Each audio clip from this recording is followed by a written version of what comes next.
versículos que nós lemos, é que para a igreja de Esmirna, o Senhor libera palavras de consolo, de admiração, palavras de encorajamento e fortalecimento. E ele diz àquela igreja, ele diz àquele povo e ao anjo daquela igreja, porque a mensagem foi enviada primeiro ao anjo e depois ao povo. Ele diz que ele é o que foi morto e reviveu. Ele diz que a igreja passaria por tribulações. Ele diz que a igreja passaria a tribulação durante 10 dias, que representa um período, e não literalmente 10 dias. Ele também fala que ao que vencer não vai desfrutar o dano da segunda morte. E quando eu fui meditar, eu não gosto muito de basear minha mensagem em pesquisa histórica ou em pesquisa teológica. Eu gosto de receber revelação de Deus, porque isso edifica, isso levanta, isso anima, isso encoraja, isso fortalece e isso dá vida.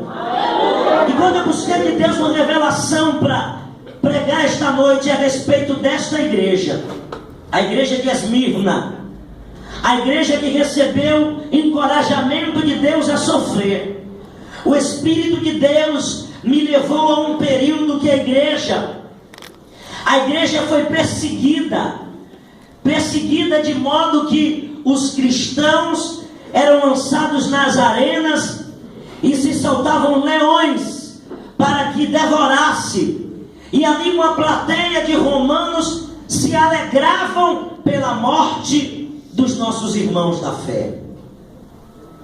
Eu me recordo de um tempo em que a igreja era perseguida por causa dos sinais, das maravilhas, porque era prazer para os governantes ver um povo em miséria, ver um povo cego espiritualmente. Quando eu busco a revelação de Deus, Deus abre a minha visão para acontecimentos recentes no Oriente Médio, onde alguns cristãos foram degolados simplesmente por professar a fé em Cristo Jesus. E por revelação de Deus, Deus dá a pastora, Deus dá o bispo dessa igreja para se tratar a respeito de 7 igrejas. E a que Deus nos dá esta noite é uma igreja perseguida, é uma igreja maltratada, é uma igreja que é afrontada, sofre uma pressão externa que nós conhecemos por tribulação.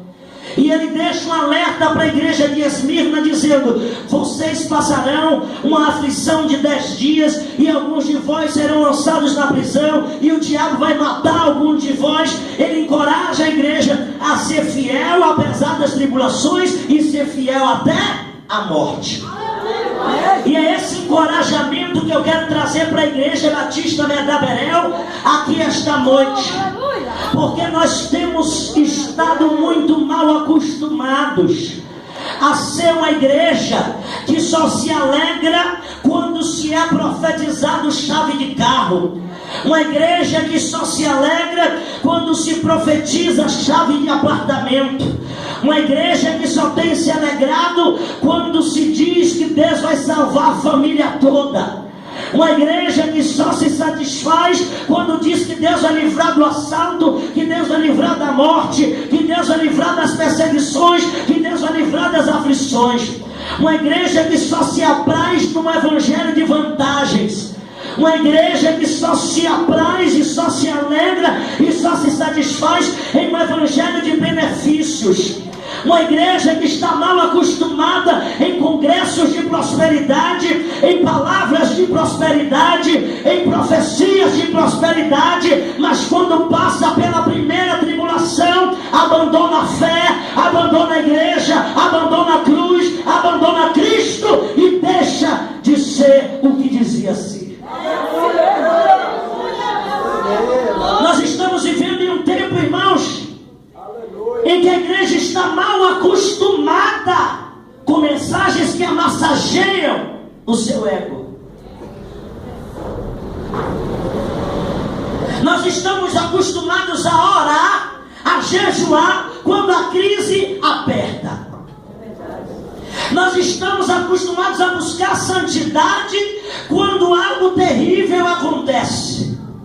Quando na verdade éramos para estarmos estruturando a nossa casa espiritual, esperando os momentos de crise, esperando os momentos de tribulações, esperando os momentos de aflições. Olha para aqui que daqui está saindo virtude. Quando eu leio estes versículos que nós lemos, eu me lembro de um tempo em que o povo de Deus estava tão frio espiritualmente que não percebia que os seus pecados estavam chegando como um fedor terrível às narinas de Deus. Deus então resolve levantar o povo de Nínive, os ninivitas, para subjugar o seu povo. E quando o povo está subjugado, está debaixo de um jugo maldito de opressão, eles começam a dizer: Deus, por que tanto mal o Senhor nos permitiu? Por que tanta prova o Senhor nos permitiu? Por que tanta tribulação o Senhor nos permitiu? E Deus levanta o profeta Abacuque e diz para ele: Abacuque, diz para o meu povo que já não se é mais queimados incensos no altar. Diz para o meu povo que a oração só tem sido apresentadas em momentos de aflições, mas a adoração genuína já não me é prestada. Diga para o meu povo que eu tenho contemplado a defraudação, eu tenho contemplado os justos sendo maltratados e os injustos sendo alamandarachandarábia, sendo alamandecanchomanahai, sendo abraçados pelos juízes e pelos governantes. Diga para o meu povo que eu tenho visto no meio deles a opressão